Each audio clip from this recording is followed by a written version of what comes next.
Zero trust is hard, it's very difficult.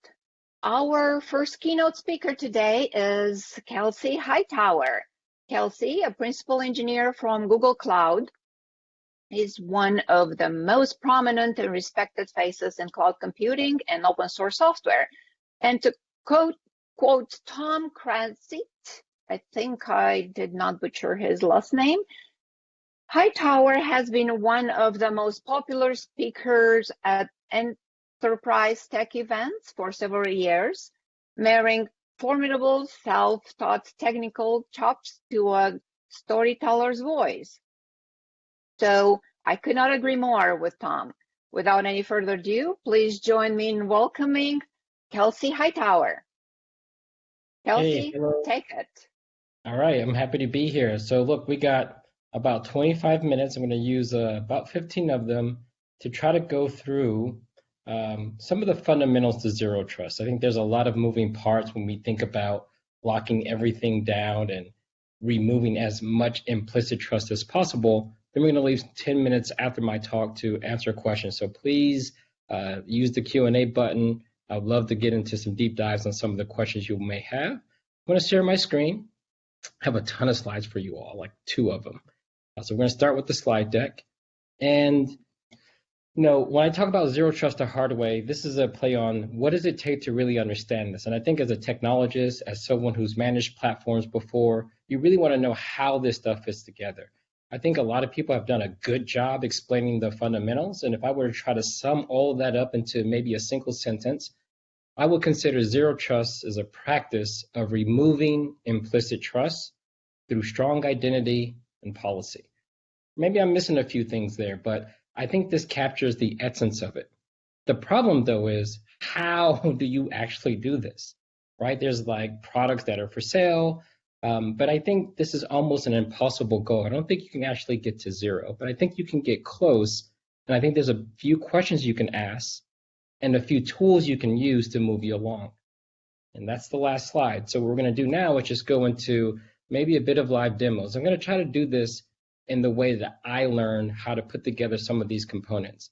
Now, the easy way out would be to use something like Istio. If you've heard of a service mesh, I think Istio provides pretty good tools for managing infrastructure in terms of implementing some of the ideas that I'll talk about here. It's an open source project.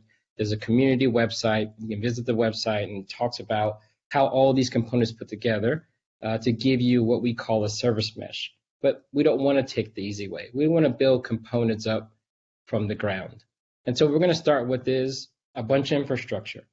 Now, we have to ask ourselves, where do we have to trust things? Well, number one, whether you're running the machines or you're using a cloud provider, you're going to have to probably end up trusting someone at the hardware level, whether it's your firmware provider or the person who makes your CPU for your machine. There's going to be a level of trust that you're going to have to establish.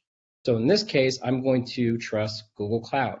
I have a bunch of machines that will run my applications, and I'm going to trust that they're going to do the right thing. So they're going to serve as my root of trust. I'm going to see why that's important in a moment. But when I spin these machines up, there's not much there in terms of identity, right? Got a bunch of machines, they have IP addresses. And if you think about this from the old way, I could take all these IPs and we can go to town on some firewall rules, but that's not really what we're wanting to do because that's a bit implicit, meaning I've been one of those people who have reused IP addresses for other purposes, and the firewalls are typically blind to that. So we're going to have to establish some identity. Now, one idea or protocol or standard that I like is the SPIFFE identity framework. And it's really, really simple when you think about it. The goal is to give your nodes, your servers, and your applications their own unique identity so that you can hang policy off of them. That's how we're just going to start this. So a bunch of VMs, and what we have to do now is register these VMs in a way that I can give identity. Now, one tried and true way is X509 certificates or SSL certificates that most people think about them as. If I were to give each machine their own identity, I can just hand them out a certificate. PKA is hard. Most people avoid dealing with certificates because they're too hard to manage. Most people don't have any good tools. The good news here is there's projects that give us some help. So we can use tools like Spree, which will give us a server with the CA built in, but it does something super cool. I'm going to jump on my command line now. I'm going to come over to my little control plane, and in that control plane, I've installed a few applications to help me out. Remember, we're just starting with a collection of servers. The first thing I want to do is have each of those servers register themselves and identify themselves. Remember I said that I'm going to trust my cloud provider? Well, the cool thing about that is most cloud providers will give you a secure ID document to identify the machine came from them and it's secure from boot all the way to handing it to you. So I'm going to run a command to list what it looks like when those nodes come up, grab their identity from my cloud provider, and use that to attest who they are, and I allow them to be in my infrastructure. I'm just going to list my agents really quickly. You notice here that each of my agents have a SPIFFE ID. So SPIFFE, : looks like a URL, a trust domain, arbitrary DNS. This is just using the default Spire. It's an agent, and I'm using the Google Cloud built-in metadata service to attest that this machine belongs in my pool. I've accepted it, and we get a lot of other metadata, such as, and I'll show you really quickly. We'll show you the details of one of our agents. When this agent gets registered, there's a few selectors that come from the cloud provider. So not all of these are arbitrary.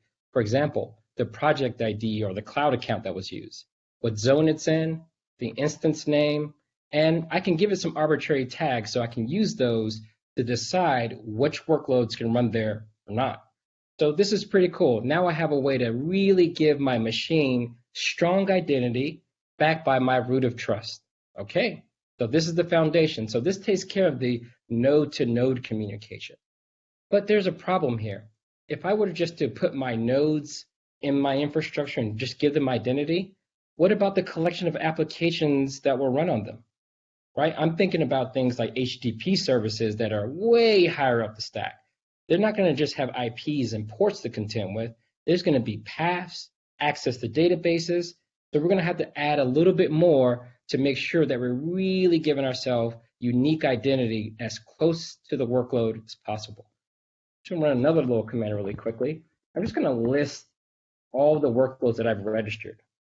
Now, the way this works is each workload can be identified by some unique attestations. For example, if you run a workload as a certain Unix user, in this case, hello world, in this case, front end, or it could be a web server that's running on one of my servers in the pool based on the tag.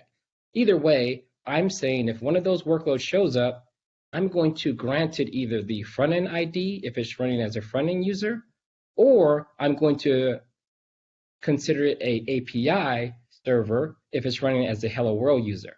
So what's happening here is now that I'm establishing all this trust, I'm giving my workloads the ability to mint their own identity. We have one outstanding thing to do, which is mint the SSL certificates. Okay, that part's hard. You're probably thinking that you're going to have to hit some API and copy SSL certificates around with something like Ansible, Chef, or Puppet. No, that won't work. Probably not at scale, but it is an option. There's another way to think about this. Well, one thing you can do is use that agent to actually mint those certificates for you. And this works really well with automation. So I'm going to try to show you what this looks like really quickly. You can actually fetch your certificates by just calling the API locally to your machine. And remember, this machine has been spoken for, has a part of my trust boundary, so that it can actually say, hey, I'm a machine in this cluster. I have the right to mint certificates for specific workloads. We've already established that ring of trust. So if a workload shows up, and if that workload calls this socket with the right username, in this case, I'm calling that socket with the hello world username, well, the agent is smart enough to go and talk to the kernel to be sure you're who you are, and it will return a set of certificates to you. I'm going to run the command really quick, and then we'll get into the application and how it works. So here we'll just do fetch hello world certificates. And you'll see here, just like that, it calls the local API.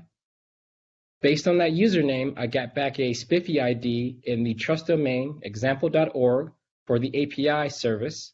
And it wrote the certificates to this temp directory. And if you know anything about OpenSSL, these are normal X509 certificates like you would meant using other tools. So let's just look at one of them really quickly so I can show you where the SPIFFE ID comes into play. All right, so we're going to do this input here, and then what we want to just see is it printed out. All right, so that's the raw certificate. But you'll notice right here in this kind of subject alternative name field, there's the SPIFFE ID.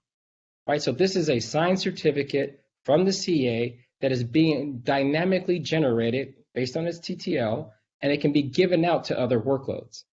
Now, let's step back for a second. Without any of this stuff in place, most people think about deploying their apps and maybe layering things around it. So let's look at what that looks like for a second. I have a simple Hello World application. And I could just run it. It's super simple. All it does is respond Hello World. And one thing that we can do is just test it a little bit. So let's go over here to node 0. So on node 2, we're running Hello World. And I have a few commands queued up, basically some simple curl commands to just call Hello World. So let's take a peek at one of them. Nothing exciting here. And all I'm going to do is call that API over HTTP on port 8080 to hit that API endpoint. Just run it real quick. It does what you expect. Returns a 200 and just responds Hello World. There's another endpoint there as well. So if we look at it, we can actually call a different endpoint, metrics. At this point, we don't really have any policy or any identity, right? We're just hitting this wide open thing. So I guess we have all the trust at this moment. I can hit the metrics endpoint, and you can see we can reach those too. Now we want to lock things down a bit. So let's see about using those certificates. So instead of just hitting this directly, we can kill two birds with one stone. One, we can get transport layer encryption, and using that SPIFFE ID, we can get identity. So we're going to do one thing here. We're going to rerun this Hello World server, but this time we're going to run it using those TLS certificates that the agent makes. So basically what's going to happen under the hood is we're going to run a separate command to fetch those certificates. We're going to store them under that temp directory, and this application is just going to load up those certs. Now look, there's an easier way of doing this. You could use something like Envoy or Nginx to do this so you don't have to rewrite your code. But this is the hard way. So we're going to show you everything that it takes to do this in your existing apps if you want to have them actually do the MTLS themselves. Also, you get this added benefit of having encryption all the way to the application. It's trade-offs. All right, so we'll run this application again. But we'll run this with the MTLS. Now you can see a new message here that's saying starting with MTLS. Now the next thing we have to do is when we want to call this service, we now have to tell curl it's going to have to actually use some certificates. Now, if we want to do that, what we have to do is fetch those certificates first. So we're going to fetch the Hello World certificates. You can see that there. So I'm going to be the Hello World user, and I'm going to fetch those certificates and put them in place. So let's run that command really quickly. Right, so they're sitting there in the temp directory. Now let's tell curl to use them.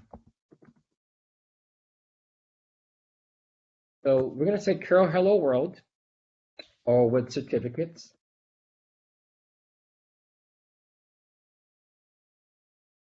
So here we'll load up those certificates and call the same endpoint with HTTPS this time.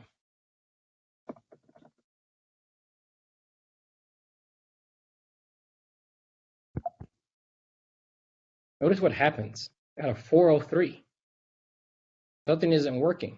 If I look at the logs, it tells me I tried to hit /API with this SPIFFE ID.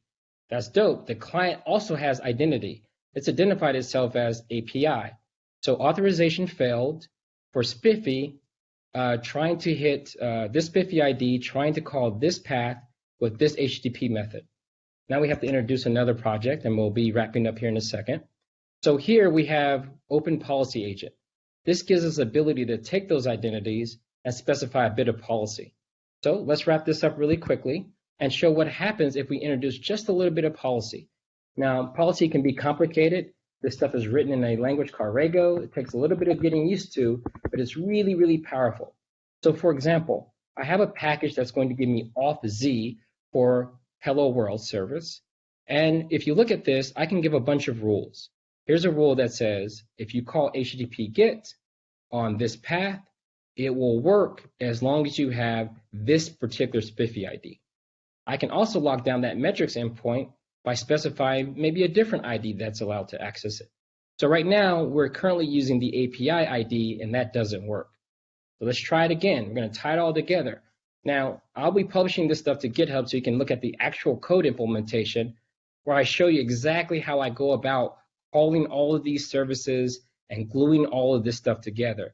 But I'm trying to teach you the fundamentals, so we'll get to the code next time. All right, so now we're back to our screen.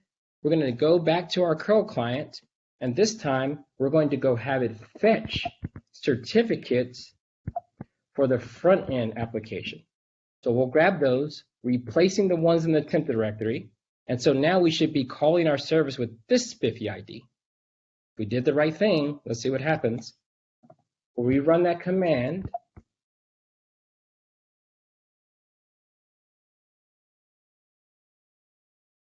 So again, just so you can see, we're going to call that same API endpoint, hopefully using certificates that have the right SPIFFE ID. Let's run it one more time.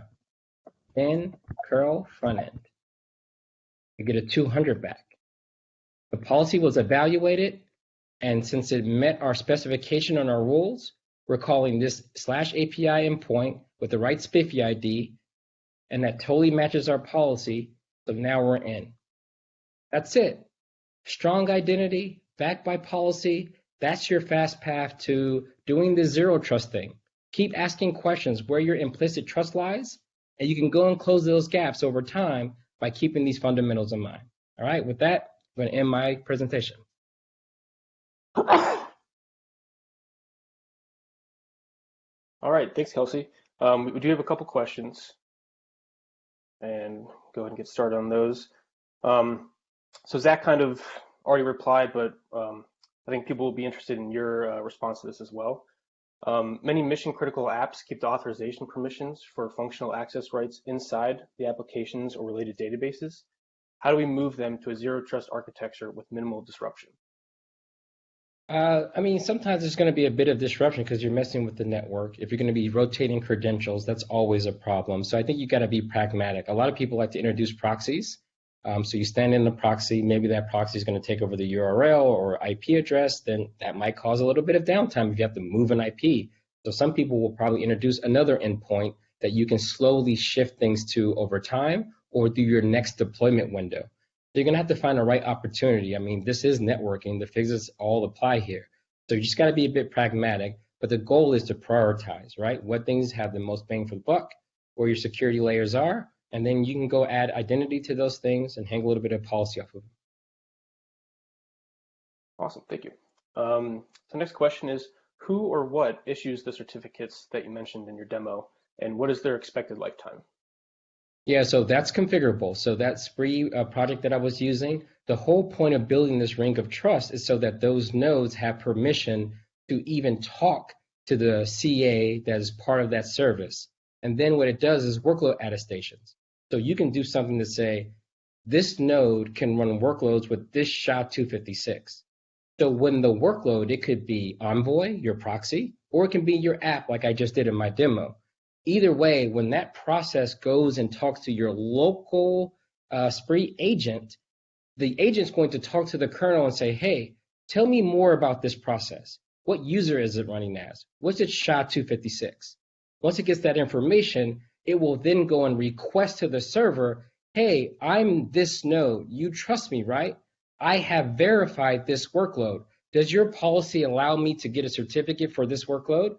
So the big thing here is the node is the trust boundary. You get on the node, you can request any certificate that that node is authorized to bring. So you still got to think about least responsibility and least privilege, but that's the way you do it. The node becomes your trust boundary. All right, so to kind of follow up on that, another question is, these certificates represent a form of trust. I thought the goal was to eliminate the need for trust. The goal is to eliminate implicit trust, right? We want to know what things are actually doing, so we give them an identity. So it's not that you can stop everything bad from happening, but you can be a bit more explicit. So imagine turning off all the firewall rules, locking everything down. But once we want to give something permission, we need to know who you are. So those certificates give me a way of minting permission for you to do something. So when you connect, I can extract your SPIFFE ID and then use that ID to evaluate other policies. So we want to be explicit. You got to trust something. We just don't want it to be implicit. Very good. So next question is, zero trust architecture philosophy and centralization are at odds. How do you design that, or how do you design with that in mind and explain the right balance? So you're going to have trust, and I think if you talk to enough people, typically your authorization providers are who you have to trust. If you're using ping identity to, verify who a user is and they return a JOT token that you then trust down the chain, that's the trade-off. But this is why we have things like audit logs. So if someone is misbehaving, we can go track back to the other user. So some areas will be centralized, like your certificate authority, that'll be a root of trust. Maybe your cloud provider or anyone that will give you some guarantee on the node that has been provisioned. But we just want to know where trust lives. The problem we have today is we just don't know where it is. If you think about this, and we've been talking mainly about networking and various protocols, but what about your source code, right? Just because you import a third-party dependency doesn't mean you're going to always be safe because it's secure today. It may be a problem tomorrow. So what we have to do is be able to identify where we got the code from. What version do I have? And if it's vulnerable, I want to be able to go and do a recall. A good analogy is like putting VIN numbers on cars and every component in the car. So if there's a faulty airbag, we know who to go and recall those cars from. So this is all about giving us the tools we need to respond. Cool. So this might be our last question unless someone asks one while we're doing this. Do you need to update DNS with all the subject alternative names? And if so, what process plugs into this workflow? So the interesting thing here, and it's really interesting because host names are one way to verify, right? You get a certificate, you validate that the domain name matches what the client has, and it resolves. But in the case of SPIFFE, the thing that's being validated is actually that SANS name, and this is why you need special libraries or proxies that understand where to go find this information. So typically, you're not relying on the IP address or the DNS name at all. Maybe you can do that on the edge, but typically inside of the network, that is not a hard requirement. You might just say, as long as you have this certificate and I agree that it was signed by the right entity, I'm going to go extract the SPIFFE ID because that's all I actually care about. If you have the right SPIFFE ID, then I really don't care too much on how you got to me or what DNS has to say about it. Awesome. Well, I think that's all the questions we have for you today. Thanks for a great presentation. Awesome. Thank you.